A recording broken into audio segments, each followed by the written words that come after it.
First 6 months has been crazy. So we're actually pacing to do right around 6,000 homes this year. Oh, wow. I was always taught from the time I was probably about 12 years old that you just never get into construction. We had the same dad then.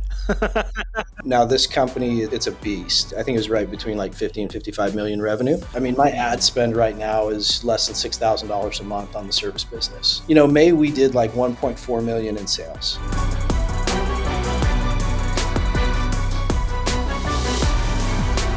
A few months ago, we got our call center on Avoca. And Avoca is a AI call center solution for home service companies just like me, and probably just like you. They have a couple different products, but the one that we like the most is their Coach product, which listens to every single phone call and runs it through a rubric to help our call takers improve. And this is a really big deal because we take hundreds, sometimes thousands of phone calls every single day, and it's just too much for our trainers and managers and leads to keep up with and effectively train. So it lets us do ride-alongs on almost every single call every day. Click on the link below to go to Avoca and make sure you use the promo code OWNED for a special discount. Welcome back to Owned and Operated. Today I've got my good friend Matt Ballard on with me. Welcome to the show, Matt. Hey, it's a pleasure to be here, John. Thanks for having me. This is going to be fun. We just had a Facebook. I'm doing these things where we do like a Facebook Live, which is, if you've never done one, it's very weird.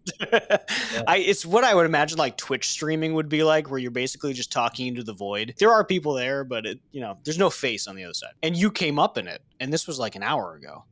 Because someone said they give like people preload questions, right? So they send these questions in and it's like, hey, and it can be like, how are you getting leads or how are you handling inventory or, whatever. So one of them was, can HVAC new construction ever work? And I was like, obviously, yes. Like it can work. I just have a bias against it, but obviously, yes. And I'm talking to my friend Matt, who does a lot of it.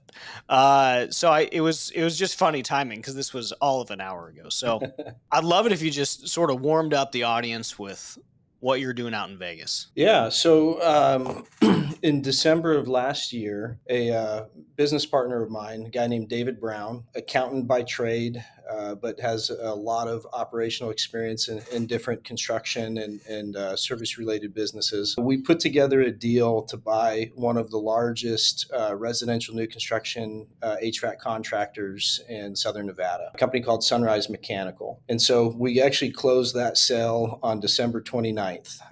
15 minutes before the Fed closed, all the wires got sent out. Stressful time, but we got the deal done. And so we took over operational control on January 2nd. Now, this company, it's a beast. But David and I had both in the private equity world worked with new construction and residential before and had gotten a really good grasp on what we could do to kind of make those businesses a little bit better. I was raised in heating and air. My dad's an AC contractor. I was always taught from the time I was probably about 12 years old that you just never get into construction. I had to eventually get over that. We had the same dad then. Oh yeah. It was new construction's garbage business. It's low margin. The builders string you along. They don't pay you properly. And when they do pay you, it's 180 days past and, they hold on to retention. And it was just on in construction defect lawsuits and like everything else that I'd heard my entire life. And eventually in that private equity space realized that that you can actually do some great things with new construction businesses. It's not really what everybody kind of portrays it to be. And so when we found this deal, we looked at it and said, this is a fantastic residential new construction business. It's profitable. It's systematized, albeit antiquated systems, but very, very much systematized. Everything has a process. All the controls are in place, and it's a very profitable business. And so we were able to partner with an investment bank that helped fund some of the deal. We were able to, put that deal in place with two excellent operators. They were business partners. A guy named Dave Hahn was more of the operational side, and his partner Bonnie Hiltz was on the finance side. And they've got a really cool story too. Bonnie started off as a CSR years and years and years ago, and Dave started off as a field foreman. And they worked in the business for, I think it was almost 20 something years. and were able Huh. to put a deal in place to buy out the founders of the company. And so they worked at Of Sunrise. Yep, all Sunrise. Yeah, so Sunrise technically is on its third ownership group right now, and so yeah, they worked as employees for a long time. Were able to put together a favorable deal, acquired the company themselves, and then make their exit December of last year. And so we're super excited for them. You know, they get to kind of live their Yeah. dream moving forward in terms of retirement. You know, they worked really hard and they've done very, very well for themselves. And so it's kind of like a pleasure for us that like that baton was passed on to us, and it's our time to kind of take it to the next level. And so we Yeah. just saw a tremendous amount of opportunity with the business. And so we decided to go for it. Could you give us a sense of scale of the business and like the departments? Yeah. So when we did the acquisition, technically we bought two separate legal entities, two businesses: Sunrise Mechanical, which is the new construction, and then we also bought Sunrise Service, which was a small residential HVAC, light commercial HVAC and plumbing business. Now, when we acquired the companies, um, Mechanical was doing, I think last year they did around 5,200 new homes. And so revenue sitting right around like a little over 50 million. I think it was right between like 50 and 55 million revenue. And when we acquired the service business, that they did about 6.5 million in revenue last year. Yeah. So both of them were good size operations. You know, obviously the construction Mhm. side is pretty massive, but even the service Yeah. business at 6 million revenue is a lot larger than most out there. And so it wasn't like we're, you know, starting from nothing here. I have more questions on that, but like, how's the first 6 months gone? Like, what's it looking like? First 6 months has been crazy. We have you know, we had a plan going into this thing of like what we wanted to do and what were going to be the priorities and Yeah. everything. And like the number one priority was like, don't break anything that's like working really well. As tempting as that is, because like you walk into a business where, you know, we're still using, you know, paper processes from like, geez, the early 2000s. And the first thing that we're Yeah. thinking is, you know, technology and automation. But at the exact same time, we're like, we have something that's functioning so well. It's really hard to go in there Yeah. and provide the disruption there. And so on the mechanical business, it was don't screw anything up. And in the first 6 months, we haven't screwed anything up, and we're growing like crazy. So we're actually pacing to do right around 6,000 homes this year. The other focus on the new construction side has been on the purchasing side. So I spent almost 4 years in the wholesale HVAC space, and Hmm. worked as a product manager with manufacturers all over the country for a West Coast wholesaler. Had over 30 locations at the time.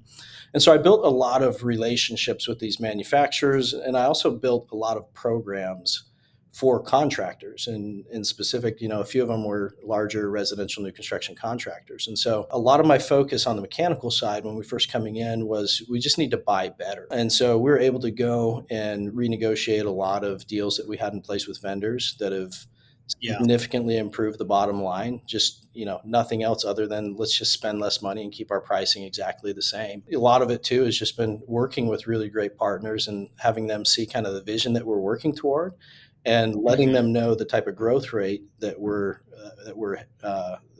achieving right now, and just, you know, finding those people that want to be a partner with them. And so, you know, manufacturers like Carrier through Sigler, the wholesaler, has been absolutely fantastic. I know you guys don't have AC Pro out where you are, but they're a Hmm. wholesaler that we've expanded some business with. Geary Pacific Supply has come in terms of wholesale. Vendors like Residio has been fantastic with us in terms of like controls and zoning. A lot of really great improvements on the purchasing side has been the big lift on the construction business. Service. Yeah. My partner David basically told me, he's like, yeah, go crazy on service. Like, you know, we can break anything that we need to. And so we've gone full throttle on service. And so, you know, last year they did, you know, a little over 6 million. We're pacing probably about 11 and a half to 12 this year. And so we've gone pretty hard on implementing change on the service business. From a percentage of growth, is that faster than, I guess it is because that's a double. Yeah. What was the low hanging or not low hanging, but what were the changes made in purchasing? A lot of it is just knowing this probably sounds bad, but like having spent years in wholesale, like I know the programs that are out there. Like I've seen the back end of like what the big contractors are buying at. And so it's Yeah. like there was a lot of things that we were not being treated like a big contractor with. And so it was reaching out and saying, "Hey, I know better. Like I know that you have better programs out there on thermostats and zoning with other contractors that are doing significantly less volume than me. So let's go ahead and Yeah. put that in place." Another one too is that like I should disclose this is that I have a younger brother. He's 5 years younger than me. His name's Hmm. Nick Ballard. He's at Gary Pacific Supply, and he knows kind of what we're doing here and has been Hmm. just ridiculously hungry to try to earn every ounce of business that he can. So he's outworked everybody else. And so it's like I don't give him any special treatment. I don't give him any, information that he shouldn't have, but he comes in and hustles. And so it's like he pulled all of our ductboard business. That's truckloads every single month, at Hmm. $30,000 to $40,000 a load oftentimes. And so it's like he's pulled that business and he's pulled some duct sealant business and he's just picking apart the stuff that he knows that he can do really well with. And so Yeah. having that relationship has been very good. He used to work for me in Hmm. wholesale. And so we understand each other and I understand the goals he's trying to achieve and he understands what I'm trying to achieve. And so there's a lot of benefit that comes from having that type of a relationship. And so I don't want to shortchange him. I will say though that like sometimes he's pretty mean to me. Like I know he's got information that he's not sharing, but Withholding. obviously, and he's got to do what's Yeah. right for his company too. And so it's just kind of it's funny some of the conversations. It's like I feel like you're not telling me anything, and he's like, "Shut up and just do what we need to do here." And it's like, okay, we'll get it done. So he's been fantastic, but other relationships too. Guys that I've known for a long time because I grew up in Vegas working this industry. It'd been a long time since I'd Yeah. actually done anything contractor related here, but all those relationships are still there. And I try as Hmm. hard as I can to never burn a bridge with anybody whenever possible. It's been great to like get back in the mix in Vegas as a contractor and get to see a lot of friends too that I worked with a long time ago. It's good to know people in the right places. I think as you get larger, and I definitely didn't understand this when we were three or so. I don't know, just smaller in general. Vendors were fairly interchangeable. And you find out that's not the case once you get to a certain size and scale because there has to be a trust because they're giving you so much money. You have to customize the program and they have to believe in what you're doing. And it is a different adventure. Yeah, and we've been really blessed with some vendors that have worked with me through that discovery of, oh, this is more important than I thought. Oh yeah. Thanks for your patience, guys. Well, I'll Yeah. give you an example of just like one of those little things that sticks out in terms of like what a real vendor relationship looks like. One of my wholesalers, Gary Pacific, they've got a location that's not too far from us. They missed a delivery day, time frame. They were supposed to drop off a couple loads of duct board around like 1:30 in the afternoon.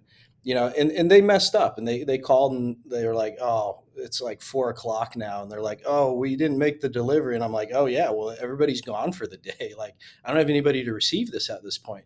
They're like, "Can you drive a forklift?" I'm like, if my safety director knew that I was out there driving a forklift, he probably wouldn't be happy with me. Guys, we're stuck. The response was, give me a couple minutes. I get a phone call back that says, "Hey, I've got a forklift operator from one of our locations. We're going to have him drive over and take care of this for you. And we're Mhm. going to receive, you're going to be able to receive that order today." It's like we needed that stuff to start at 5 a.m. the next morning, and they just came and took care of it for us. And so it's a lot of like little things like that when number one, have a vendor that's willing to acknowledge and apologize for the mistakes that they make and really do what it takes to make it right. And so Yeah. it's a lot of little things like that we look for because for the most part we don't have big problems with vendors. It's little Yeah. hiccups, and it's like, okay, yeah, sometimes the little hiccups can be painful. And so Hmm. just happy that we have vendors like that are willing to come and do everything that they can to make it right. Yeah. The buying process gets wild. I think, especially in HVAC, we're competing against a group now that they're just it's a nationwide PE firm, or not even nationwide, but regional. The rebate is wild. The way they buy is wild. Mhm. And the way that impacts their direct to consumer pricing is wild. Yeah, Gives you a big competitive advantage. So I can, and especially in new construction, I can see like that'd be an important thing to tackle. absolutely. When we look at how much money we're spending on equipment every year, it's Yeah. an Yeah. astronomical number. And so making sure that like we have the right programs in place are Yeah. really important. And yeah, we've got great vendor partners that have just got great programs for us, and they work with us as to figure out kind of what our goals are, and then they help build programs around those things for us. You've seen inside of a lot of new construction companies, plumbing, HVAC, and obviously Sunrise is different. If nothing else, from a scale Yeah. perspective, what size do you think these things start getting good, or is it a size problem, or like what is the differentiating factor that makes Sunrise good? There's a couple things that stand out. So scale obviously helps. Like smaller new construction businesses, they run on significantly tighter margins than we do. How dialed in your processes are. That's one thing that was extremely attractive with Sunrise is just how processized everything was so that we can plug people in and move them to different areas and different tasks, different job responsibilities, and the business still function and flows. Relationship is another one.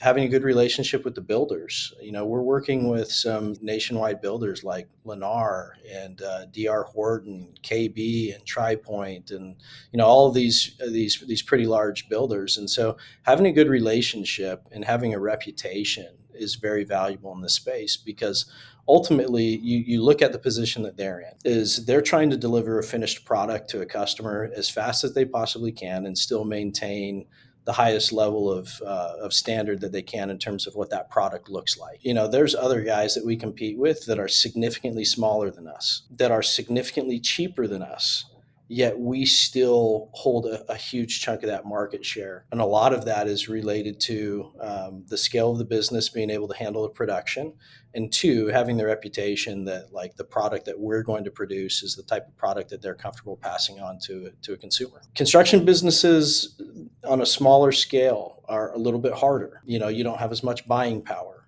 which is a big component to it. If I can buy 20% better than my competitor who's half my size, that's a significant advantage. So that side, in terms of like what we can do in the warehouse compared to what has to be done in the field, we have prefabrication processes on duct work and stuff like that. And so we get to build a lot of stuff in a controlled environment, which significantly cuts down on the amount of time spent on site. Throwing a bunch of guys up in a framed attic in the Las Vegas summer, that's brutal work. There's no real ventilation that's going on in there. Mhm. It's tough. And so prefabricating duct systems beforehand to where, instead of making 40 different duct connections in an attic, they're going to make 8 or 10 or 12 or something like that. That's a big component too of how good we are at what we do and being able to maintain the type of margins that we do. And obviously, some of this is like a qualitative, Yeah. like, hey, we're process driven. That's quality. What size do you think you are able to implement some of that? Prior to this deal, worked with a residential new construction company in kind of the South, and they were sitting right around like that 15 to 20 million dollar revenue mark in terms of new construction, and it was kind of right around there where stuff started making a lot more sense financially. Smaller than that, it gets kind of difficult. But when we start hitting that Yeah. 15 to 20 million in revenue, you have the office support that you need. You've got your field labor in place that's being compensated fairly for the work that they're doing, producing a good product. You've got the buying power that you need to start kind of playing around with some of the bigger guys if that happens to be small in your market. But you start scaling properly. And again, there's a lot of great back end benefits when you start hitting around that scale. And there's enough profit too there to reinvest in the business, which is I think another big Yeah. component. is because when you are playing on tighter margins, when you do get that little bit of profit at the end of the year, it's like, what are you going to do with it? You're going to go buy your lake house, or are you going to reinvest back into the Mhm. operation and scale faster? And so we have the ability here to reinvest back into the business considerably, which just makes us even more competitive moving forward. I want to dive into what you've done over the past 6 months in service. You broke it, dude. You got to take the gloves off. What did you guys get into? We got into a service business that was, and I mean no disrespect by this, but it was an afterthought here because Well, yeah. I mean, it's 10% of the, yeah, yeah, like that. it was That to kind me, of that like makes sense. it's kind of like a necessary evil, I think, to a certain extent, because you do so many You homes have to for do the so warranty. long. You got to do the warranty. You've got to Yeah. take care of warranty. But then the other thing too Yep. is like when we're doing new home construction, and we've got tens, if not 100+ thousand thermostats sitting in homes in Las Vegas with our name and phone number on them, just from the homes that we Yeah. built. So it automatically Yeah. starts generating service calls, with zero real marketing dollars going out. And so the business kind of just developed itself and got to kind of where it was, kind of on the back of like one or two people. Like I've got an operations manager on the service side that is absolutely incredible. One of the best that I've ever seen. And he was just here kind of like holding it all together by himself for the most part. Of course, he's not completely alone. He's got all that support, but he was the main driving factor in it. And so to come in and see a guy like that, it's like I love working with people that have that high talent and that high drive. Just talking with him and saying, okay, so these are some of the things that we want to do. Like, what have you always wanted to do? He's been here like 15 years. Realizing that we have good alignment on what we want to achieve. And so, this was a business with on the service side with no formal sales training, no formal customer service training for the technicians, how to engage with customers, no call taking training, no dispatching for profitability. It was 100% Mhm. dispatching for convenience based on the geography or the location of the calls. No real compensation plan outside of hourly with like low commission on certain things like that. No real marketing presence. I think the funny thing that I still go back and laugh about is like when we were in due diligence and we realized that the ad spend was like 0.02% of revenue. We're like, how's that even possible? So like Mhm. virtually no advertising presence, websites that were ridiculously outdated and frankly owned by somebody else. And so we walked into this thing with a bunch of really great people that didn't have a whole lot of direction or a lot of skin in the game. And so it was time to get started. Like from day one, we came in and really got to work. Obviously, you're 6 months into changes. When you think of like the big needle moving changes, what were they? A lot of it was compensation, just making sure that everybody knew that, hey, we want you to make more money than you've ever made in your entire life before, and we know Mhm. that when we take care of our people, that they're going to turn around and take care of our customers. And so Mhm. they needed to see that we weren't just like a couple of guys that showed up and bought this thing and we're going to suck it dry of cash and slash and burn everywhere that we could. And it's like, no, we've taken the exact opposite approach. Is we've come in and said, okay, so what does top compensation in our market, what does that look like for a service tech or for a selling tech or for install? And we wanted to Mhm. make sure that we could get our people to that place. And so we changed the compensation structure. There's a lot of people that I know might be critical of how we do that, but this everybody was hourly based pay. And we've kept that and we've grown it and we've added commission on top of that. So all of our technicians, they get a healthy hourly base pay. And on top of that, they have bonus based on tasks that they're performing too, in terms of like specific repairs, little spiffs that they're getting. Yeah. And we're paying an aggressive commission on replacement Mhm. systems. We're playing even more aggressively on duct system changeouts and indoor air quality as well. So, I mean, Yeah. I have no problem saying this. Like, we'll pay the technicians 15% on indoor air quality and duct system sales on top of their hourly that they get paid. It's pretty aggressive. Yeah, but gross margin on like what's gross margin on indoor air quality in service? Like Uh, 60, 60 bucks. 70? Yeah. Yeah. Mhm. Yeah. Cute. Yeah. It's coming from like the plumber where it's like, you guys make like 60 plus 70% all the time, right? Yeah, yeah. Well, it depends on the department, right? So Yeah. like with and I am gonna ask this of like dog when we had in plumbing, but there are sections of plumbing where that's a thing, right? So like pipelining underground, really big ticket, maybe $7,000 to $8,000 average ticket, and 75% gross margin. But the risk of like something bad going wrong with the pipelining is a big risk. Like, you could destroy a sewer and you have to dig it up and it's a whole thing. But yeah, besides that, plumbing usually like 55, 60%. Yeah. We seem to be pretty consistent around 55. So you're spending a ton of money on marketing and you don't know if it's working. So my friends over at Service Scalers, they're dropping this special promo for a $99 digital marketing audit. So that's going to cover your PPC, your SEO, your LSA. And what they do is they just open the hood and they take a look. They tell you what's working, what's not working, what could be optimized, and all the big areas for improvement. Check out the link below to schedule your digital marketing audit or head to servicescalers.com. Compensation, getting our installers on piece rate pay was huge because we have fantastic installers on the HVAC side. And these guys do excellent work and they do it quickly. And so by getting more aggressive on the piece rate pay, our installers are making more money than they've ever made before. And so they're happy. We got install crews that are begging for, 2 installs a day. They want to work Saturdays and Sundays because, they've just got that hustle and the compensation's right for them. Do the new construction teams ever touch the replacements for service?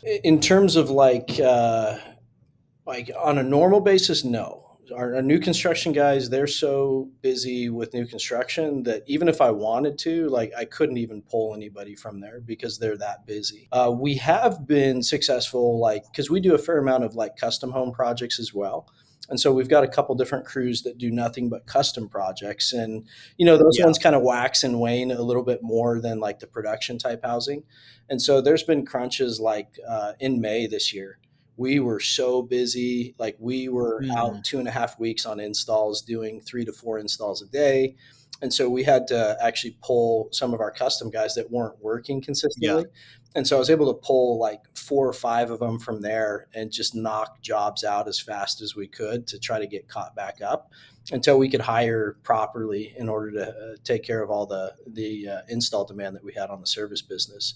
And so that's been like the one time where we've been in a crunch that we've been able to do that. And it was just like, it worked out perfectly because they were slow. They're custom guys, which means they're used to a little bit more of like the retrofit type of stuff that they're doing. They're used to higher efficiency equipment. So they were a good fit to come in and bail us out in May. So it's super blessed to have that flexibility. Other than that, we do not pull back and forth. I mean, the occasional service call, that's really about it though. Well, I also think with like how process driven you are, it would just make a mess. Yeah. It would just make a total mess. Like they're like steps 1 through 100 or whatever, right? It would go bad. Yeah. When you're thinking about piece rate, I don't think we said this, but piece rate is like, for the listener, piece rate is a flat dollar amount for the task being installed. So if you have hey, this task in my flat rate book is $1,000 to a customer, then maybe the flat rate compensation to the installer or technician is $100 or $200, whatever it is. Yep. That's piece rate. So it's like flat rate dollar pay. Normally not percentage. But when you're thinking about that for install HVAC, this has been a project that we've been working on. Our HVAC is tripling this year, which I don't think I've talked to you yet this year. But no, we haven't talked about that yet. Dude, I know. So I bothered Matt a lot trying to figure out HVAC. I don't think we're fully there yet, but we're farther than we were. And so we'll do 12 in HVAC this year. That's awesome. Which is crazy because we did 4 last year. Yeah, that's a hefty growth rate right there. What we're finding in HVAC, like every move has so much leverage because the average ticket is so high. So like in plumbing and electric, like our average ticket's very high, like close to best in class. But like if I make a move, it doesn't have as much leverage. If I bring on like one more comfort advisor in HVAC and like add more leads, like that's a $5 million change. Yeah. That's a big deal. As we've like figured that out more, it's really been interesting. As you started to unpack like piece rate, how did the implementation go? Like How did you think about percentages? Like, what did that look like? So they were on kind of a version of piece rate when we acquired it, and all we Okay. did was look through and evaluate and figure out that like, hey, we're not paying top dollar for piece rate in this town. So install in Las Vegas is interesting because we're competing with like some absolute behemoths of HVAC Yeah. I business. mean, Gettle's headquarters is Vegas, right? Yeah, Like, Gettle's here. They're doing more installs than anybody. I mean, you got Yes Air Conditioning and Plumbing, which is a massive yeah. player. Fetch Tech was a huge player. One of our biggest competitors in new construction has also got a beast of a service company, Sierra Air Conditioning. Like they're great at what they do, and they're bigger than us. And so when we look and said, if we want the best installers, like we've got to create the environment where they want to be here. So we've got to pay them really well, and we've got to provide consistent work for them too, because most of the good installers, what I've found, like these guys work harder than anybody that I've ever seen. Mhm. Like they're in the Yeah. worst conditions ever. And I got guys that are begging for two a days. Like, give us Yeah. two attic split systems a day, and it's like, guys, you're rolling around in attics that are 120, 130 plus degrees for like 6 to 8 hours sometimes, and you want to get out and go do Mhm. another one. And there's like, yeah, get me one on Saturday and Sunday too. And it's like I've even talked to them like, do you guys like just hate your families because all you want to do is install? But they also know, or they've been conditioned a lot that in Vegas, it's like you go hard in the summertime, and a lot of companies that Yeah. can't sustain that level of production, they die off completely in September, October, and then those guys don't work, but maybe 2 days a week for a couple months. Yeah. And so I love the attitude of that.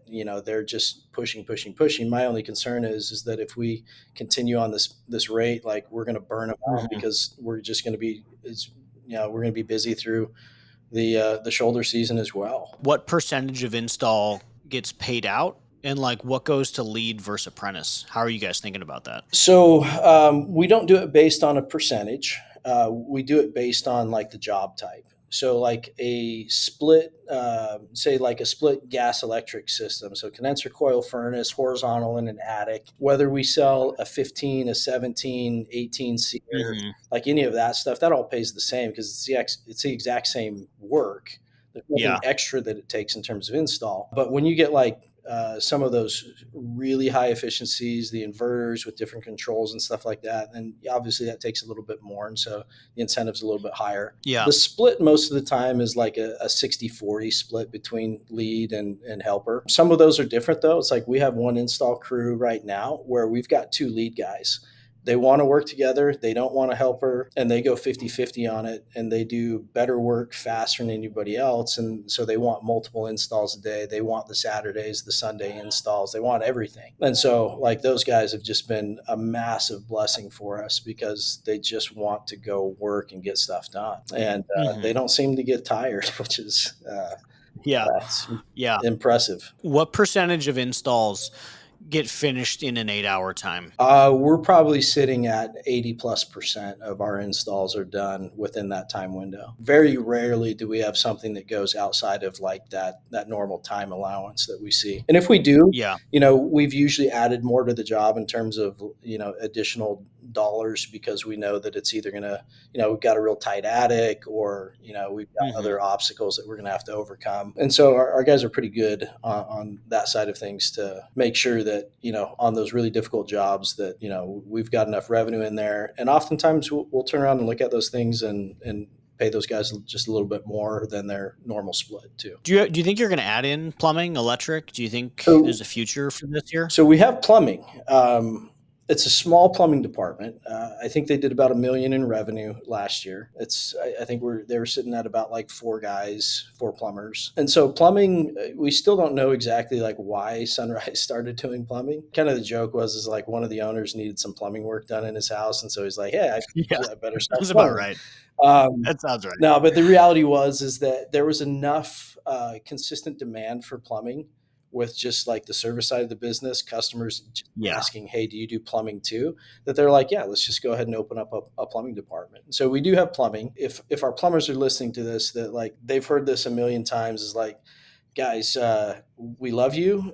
You are seen, but you are not the priority right now. So it's like we got to Yeah. get these big profit centers taken care of first.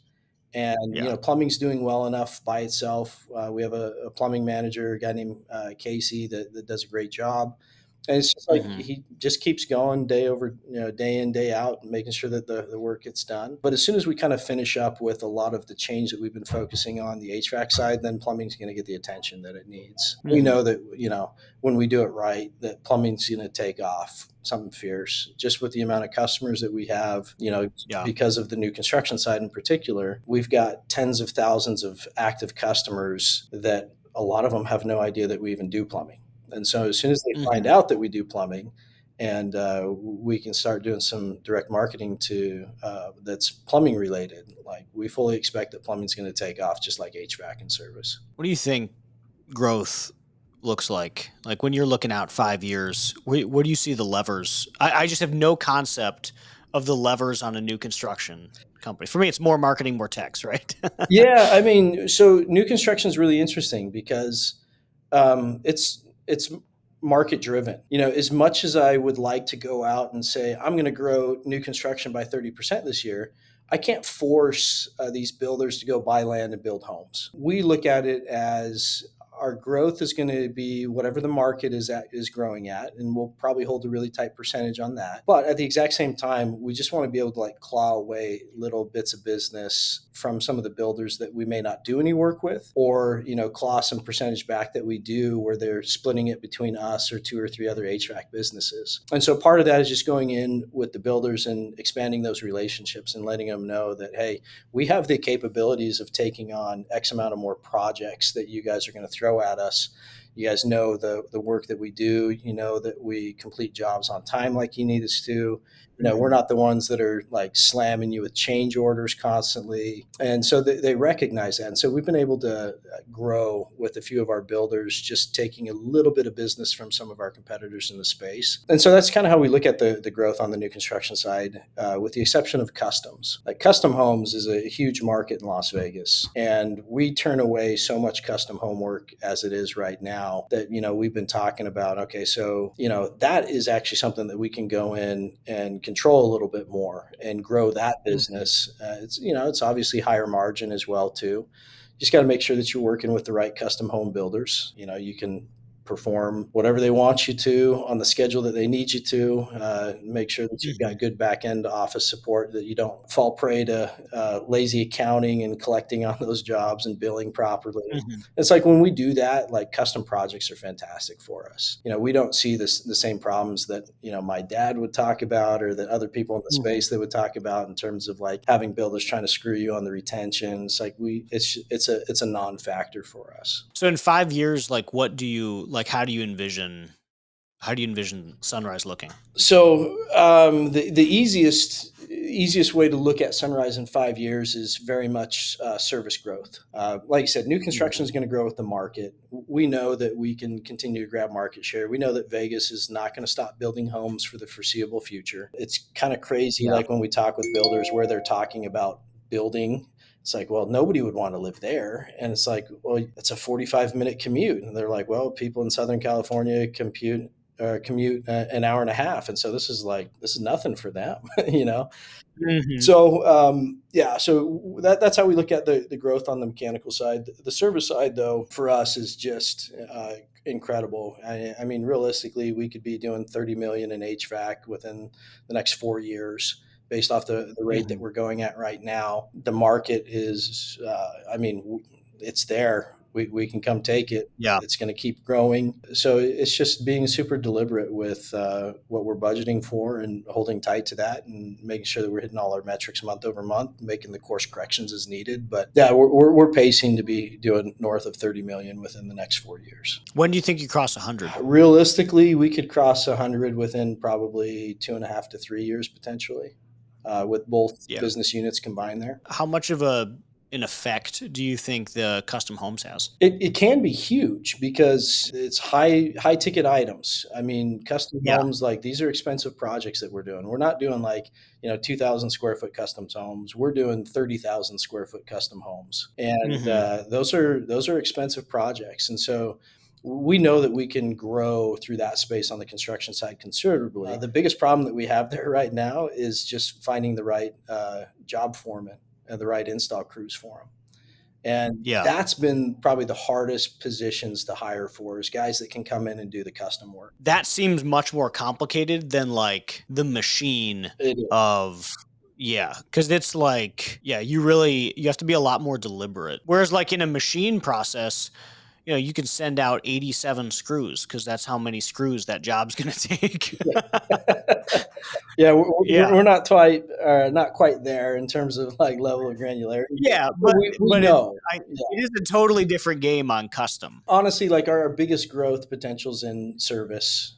This thing is like a powder keg just waiting to explode here. We're lighting Yeah. the fire and it's like we're seeing some amazing things. Like, May we did like 1.4 million in sales. The May before they did it was like right around like 600K. The profit dollars that we're producing is very healthy. Obviously on both sides of the business, but service is very healthy. We know that we have the customer base to market to. I mean, my ad Mhm. spend right now is less than $6,000 a month on the service business, and Yeah, most of that's it's wild. just experimenting with different channels to kind of see what we can do and to see what Mhm. type of return we're getting. And so, when we went into this thing, we were budgeting, 5 times the ad spend than what we're actually Yeah. doing, and we're far exceeding what we budgeted for on the service side of the business. And so we're growing like crazy. We're having tons of success. I've got a lot of great people that are, I would say, were really happy with us up until like Thursday of last week when some moron decided it was a good idea to go live with Service Titan at the end of June in Las Vegas. So, so yeah, that was the fun of last week as we went live with Service Titan. We switched over from Successware. It's a pretty Yeah. antiquated system. I was using it back in like 2004, and not much Yeah. has changed with it since then. And so that was a big priority. Is like we had to get Service Titan in place for these guys. Yeah. And so, we're feeling the pains that come along with that transition. And obviously, timing wasn't the greatest. And I think once we get through it, they're all going to be super happy with their Mhm. user experience. And we have a lot of success that's already happening with it. But yeah, that was a big pain point just recently. Is there like and maybe this is already on the radar, but because you have a super hack for it that I don't have. Part of why HVAC has grown so aggressively for us is our membership base is growing like crazy. And that's growing like crazy because plumbing and electric were growing. But now HVAC's growth is outpacing everybody because they get to double benefit, Yep. at least in the Midwest. So are you able to give away a membership for the 6,000 homes you're going to build this year? Yeah, we can do that. We offer like a free tune up, kind of like safety check kind of thing with every new home. And we've never historically tracked converting those into like true, what we call discount club. So it is something that we're going to be doing. One of the things I've set up for our mechanical side of the business, though, within Service Titan is just a lead form that, as they're engaging with consumers, that, hey, we've got this whole list of all this great stuff that we do. Yeah. So, Yeah. train them on how to talk about it so that they can communicate Mhm. effectively. And then, hey, if the customer is interested in something as simple as like a smart thermostat or air purification or Yeah. water filtration or whatever that happens to be, hey, here's your form that you fill out. We'll split the commission with you. And so we're incentivizing the guys on the construction side of the business that are doing the startups to really start engaging with Mhm. consumers as well so that we can start really pushing that channel of what I look Yeah. at as a marketing channel for us, all these Oh, customers. 100%. Yeah. Yeah. I So mean, you have 6,000 potential members a year. And exactly. if nothing else, that could turn into plumbing or electric or like that's such a ridiculous hack. So we're doing that. I mean, we have thousands Yeah. of memberships as it is right now. It's just getting better with that. The other thing that I've been working on too is we just started a different membership that we hadn't offered before, and it's just an HVAC and plumbing combined membership. The idea there is that my plumbing department is so small in comparison to everything else Yeah. that like I'm just going to use my HVAC customers to build my plumbing business. And so Yeah. now, I added like $30 to our discount club, I think is what it was, 30 or 40 bucks to the discount club. Now every single HVAC discount club that we have, they also get a water heater Yeah. flush and inspection as part of that service. I'm doing everything that I can to not have to put money into a lot of the traditional marketing channels, the Yeah. AdWords and LSA and all that type of stuff. Yeah. I'm working our existing customer base and our mechanical customer base as our primary source of marketing right now. It's paying off really well. Yeah, I would imagine so. That seems like the play. This was awesome, man. I appreciate you coming in and diving into this. I'm excited to come out and see this factory of new construction just pumping it out. It's Uh, impressive.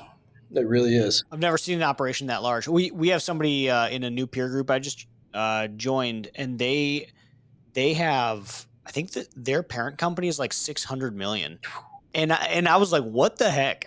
Yeah. That thing's probably a machine, but it's like commercial new construction. So I think a totally different ball game, but Yeah. really interesting. If people want to connect with you and hear more about it, where can they find you? Well, so like the easy answer is just email, Matt at sunrisehvac.com. That's the easiest way.